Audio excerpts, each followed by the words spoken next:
Hi, I'm Cash, and welcome to Cash Talks Football, where I break down all the goals scored in the Premier League. First off, let me just do a little bit of housekeeping, because I've been keep getting hit by copyright strikes on videos where I seem to be talking about my VAR Super League conspiracy.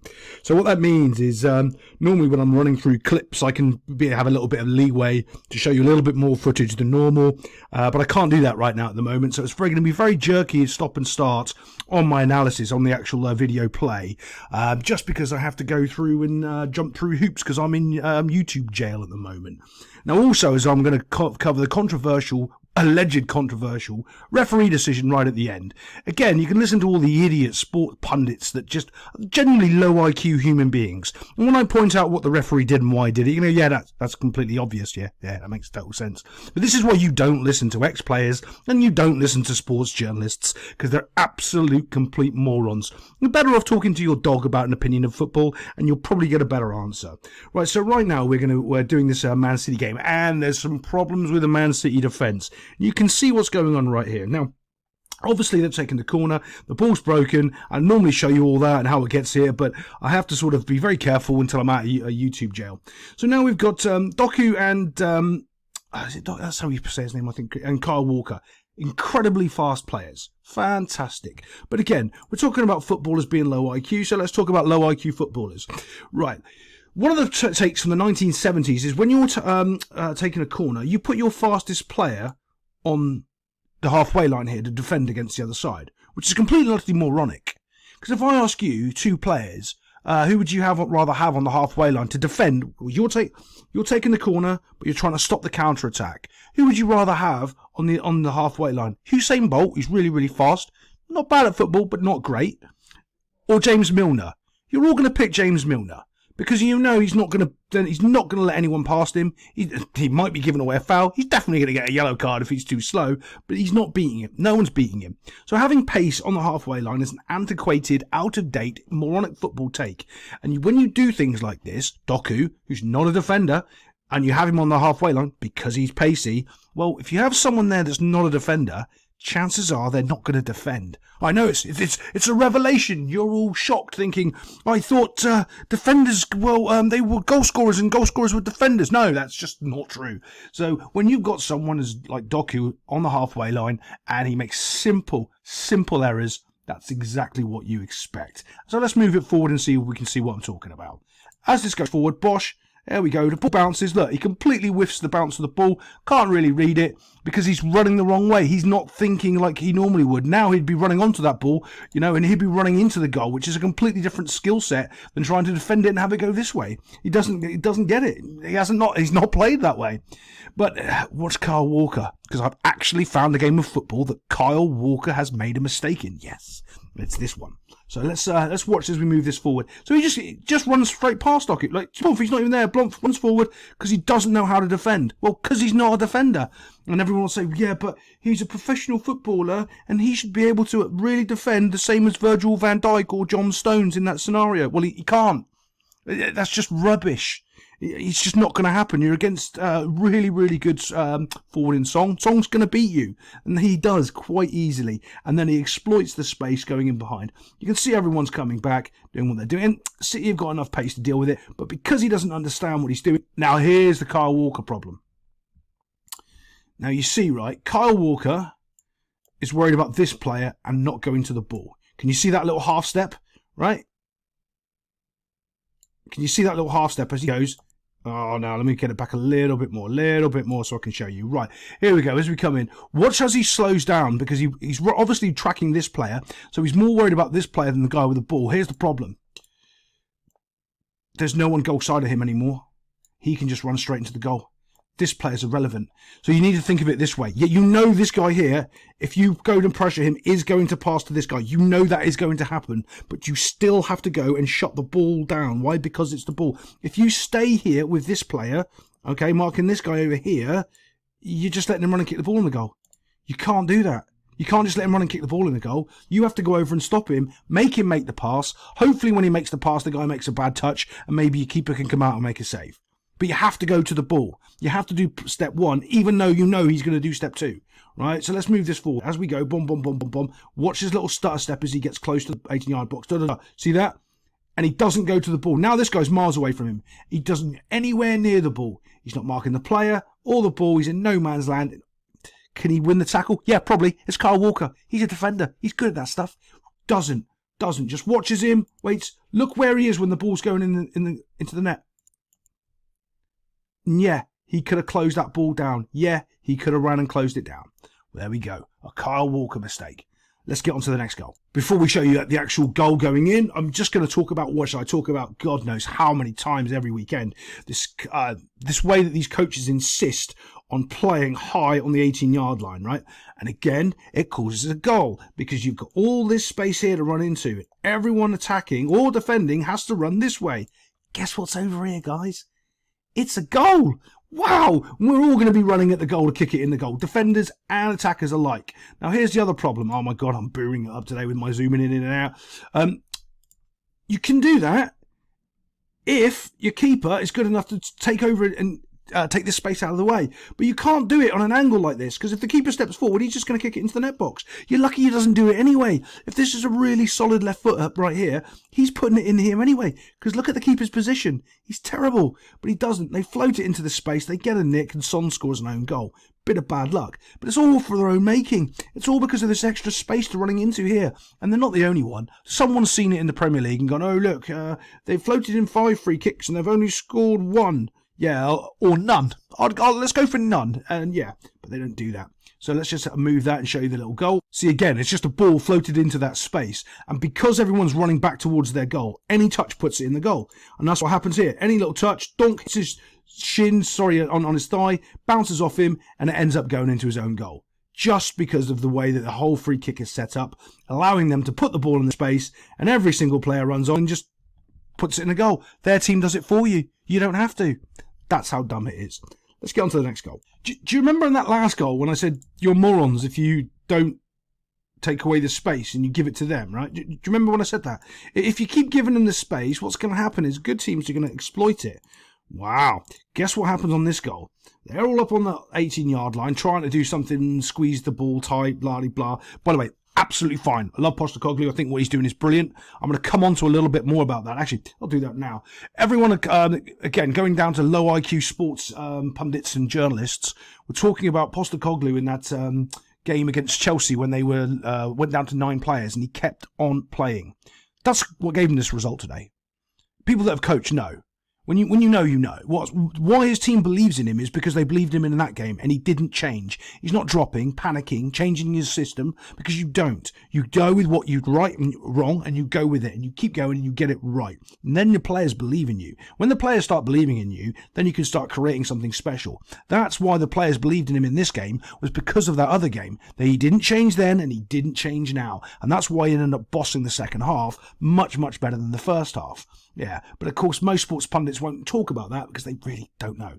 Let's go back to the goal though, about this massive space opened up here and how we can play the ball into this space here, and that's exactly what they do. He just waits. You see that run? Bosh, gone. No one's going with him. And by the way, I don't even think it matters if they do go with him, right? Because it's so close to the goal. If they do, well, it goes in. Bosh, someone goes with him. Okay, finally gets there. Donk, and it's all too late, because of that actual massive space that they've given everyone to run into. So look, they've got 1, 2, 3 players now in total space. And a second ago, they were all here trying to keep them up on the 18-yard line for some reason. However, if 2 Spurs players were already back here, this wouldn't have been able to happen, because that ball would not... He's passed it in there for free. Remember, there's no challenge on him. It's just for a free pass.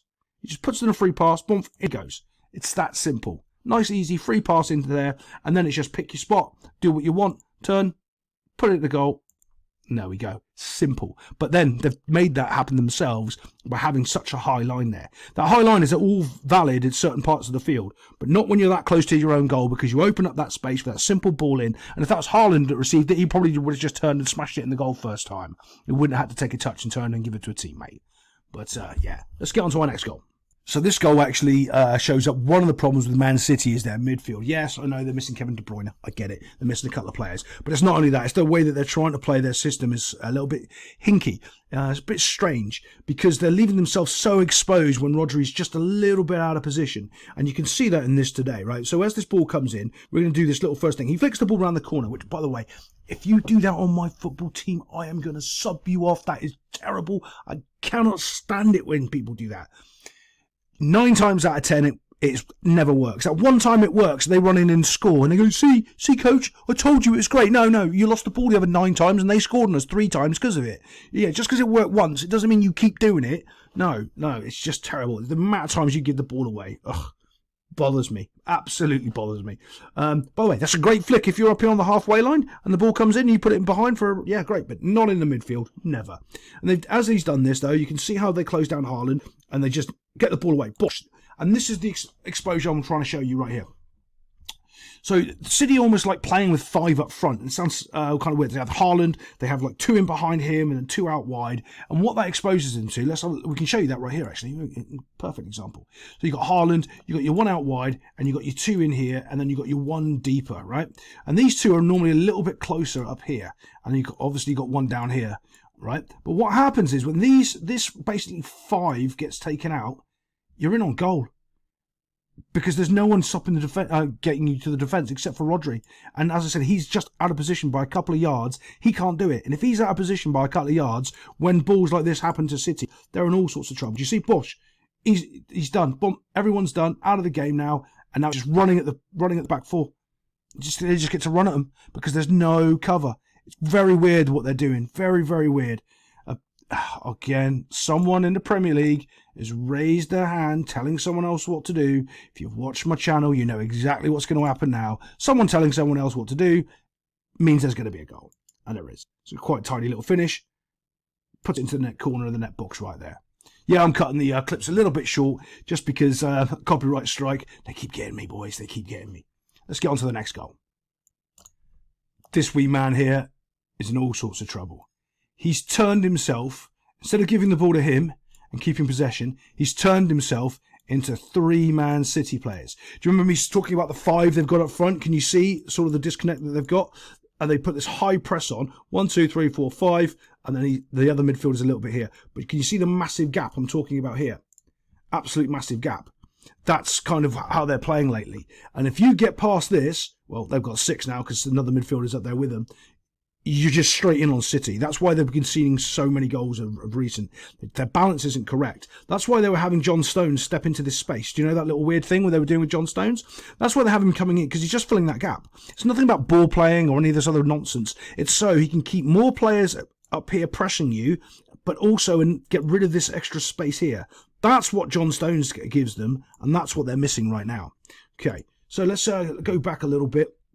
Sorry, I'll forward a little bit and show you what happens when this guy tries to be a little bit too clever for his own boots and he gets mugged right there. 3, Bosh. He's in all sorts of trouble. You just got to give it simple.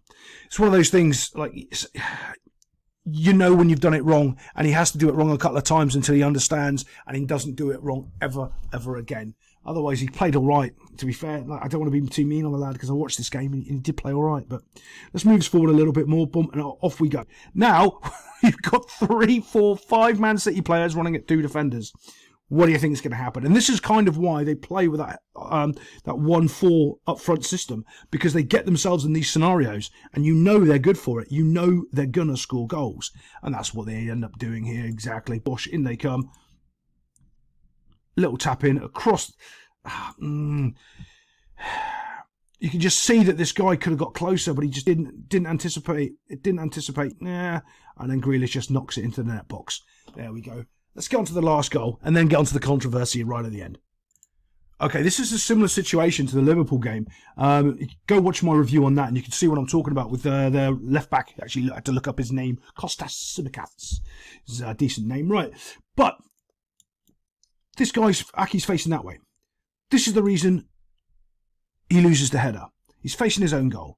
Okay, so it's Man City. They're kind of jogging. They're not really wanting to get set early. So if they're set too early, it's a problem. But look at their run. They're kind of casual. They're jogging. Look how far away he is. He's not really bothered. Like, That's okay. There's no real danger. There's no real threat, so I don't have to get in.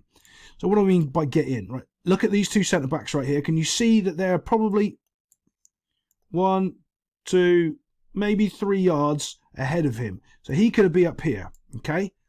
And he's not. He's back by a couple of yards. Not many, but just a couple. But that makes the difference because he can't set himself. And we're going to see that right now. It's the same thing as that Costas guy did at Liverpool. What? Do you see how much more time he's had? If he ran back and he was really defending, he would be running in here, right? He'd be running back, turning around, facing this way, facing down the field with his back to his goal. This would be his back. That would be the way his head would be. And he'd be back and he'd be there ready for the cross to come in to clear it. He's not, because he's so confident his team's going to win it. He's so confident that nothing's going to happen. He's not quite in line. Doesn't have to be. He's a Man City player. We're just going to win the ball anyway. But then this is what ends up happening because of it, right? As ball gets played across, Bosch, he's not set. Can you see now the difference where these two are set ready to win the header and he's not? He's not far enough back. If he was in line where he was supposed to be and got that extra 3 yards, he would have been attacking the ball and the header and getting it out quicker. He would have been absolutely putting the ball this way, but he doesn't because he's not back. And that 2-3 yards is all the difference. He's not able to turn and face the play. So what ends up happening is this guy gets a run on him and jumps over his back, exactly the same as the Liverpool game. Exactly the same as the Liverpool left back. He wasn't set properly and the guy jumped over him. Right, and here we go. In he comes, just jumps straight over him, Bush, and the guy can't challenge. He dives him on the floor, thinking he's going to get a free kick for it. He doesn't. It goes into the net box. Let's get on to the controversy on the last bit. As soon as I say it, you're going to see it. Okay, so the ref doesn't blow the whistle until after the foul. The problem you've got is does the Spurs players stop because they know they've fouled Haaland, which is exactly what they're trying to do. They're trying to stop and foul him. So do the Spurs players react? And yes, they do. They stop running. So as soon as they stop running, the referee goes, bugger, I can't give him advantage because they all thought he was going to stop for a free kick, which he doesn't. You know, some do, some don't. So now he's realised, well, I've got to blow up for a free kick. I can't give them advantage because some of the players, they knew that they were fouling Haaland. They did foul Haaland. It was a clear foul. And the ref is clearly going to give it, but he doesn't and plays advantage. So now they're in this sort of catch-22 where some of the Spurs players have stopped because it's a foul. Some of them haven't. Some of the Man City players haven't stopped. So now the ref's just got to stop it and start again because there's too many sort of little things in the way, if that makes sense. And also, bearing in mind, because he hasn't blown the whistle, but it is a foul, right? Remember that. He hasn't blown the whistle. So I heard some idiot, what's the game? Some ESPN idiot talking about it, saying, oh, yeah, Haaland got up, took the free kick. Well, it wasn't a free kick. He just got fouled. He got fouled as he goes down. And you can see what's happening here, Bosch. And if you play it in real time, you can watch it where these guys jogging back a little bit. And that's what the ref panics about. He goes, have the Spurs players stopped because they think it's a foul? Yeah, they have. Bugger. I've got to give this free kick now. I have to give it. Yeah. Which, that's the big problem. And honestly, that ref did a great job. I watched him all day. He was absolutely on the money. I thought he was brilliant. And I think he made the right choice there as well, because all he didn't really do, he was trying to give Haaland the benefit of the doubt, but it didn't work out. He was trying to give him the advantage of the play, but yeah. Other than that, I think it was absolutely perfect. Like, you can't give advantage of play and have one team stop running, especially on the last minute of the game. You can't do it. You can't do it. And that's what the ref made the mistake on. He just should have blown his whistle. We all know that. But quite frankly, we'd rather him do something like that than VAR come in and yell at us all for being, bad. We can deal with a referee making a mistake. And personally, I don't think it was. I think he still got the right call. But we can deal with that. What we can't deal with is someone in another booth somewhere else giving a subjective opinion on a handball in real. No, we don't mind if he does that. We go, okay, ref, see your point of view. I disagree with you, ref. I completely disagree with him, but I can see why he's doing it. He's worried because Spurs are stopping and they're trying to deal with a free kick that isn't a free kick. I can get it. But, yeah, don't agree with him. See you next time on Cash Talks Football.